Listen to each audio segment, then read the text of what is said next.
Pen एक तरह का अलार्म है। एक तरीके का अलार्म है कि देयर इज सम डिसफंक्शन। आज की तारीख में दर्द के कई कारण हैं होने के।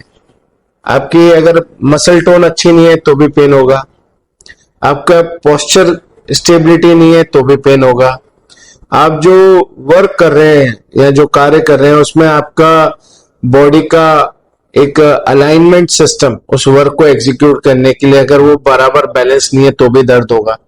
एक एग्जांपल दे देते हैं कि जैसे कोई बाल्टी उठा रहा है, बकेट पानी की जी।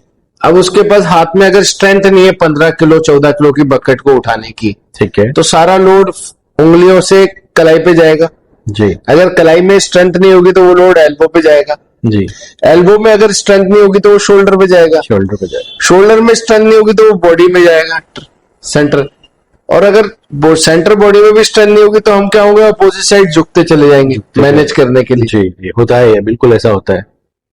हो रहा है।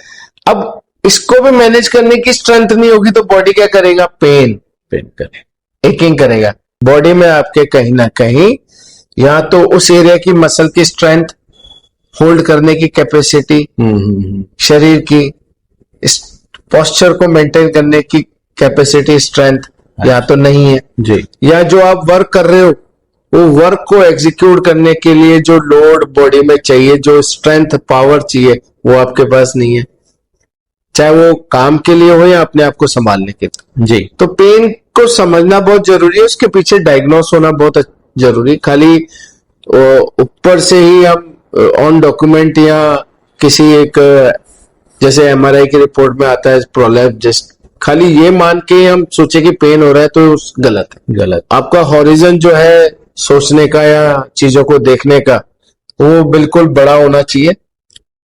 तो थिंकिंग, लेटरल थिंकिंग बहुत इंपॉर्टेंट है और रीजनिंग बहुत इंपॉर्टेंट है उस चीज को लेके। तो कुल मिला के ये सब चीजें जो है वो ऐसा नहीं कि आप जो टेक्स्ट बुक पढ़ते हो उनसे फटाफट आ जाती है। ये जितना टाइम आप पेशेंट के साथ इन्वेस्ट करते हो, उनको सुनते हो, उनको समझते हो, उसकी वजह से ही ये चीज निकल के आती है कि आप कितने अच्छे से डायग्नोस कर पाते हो।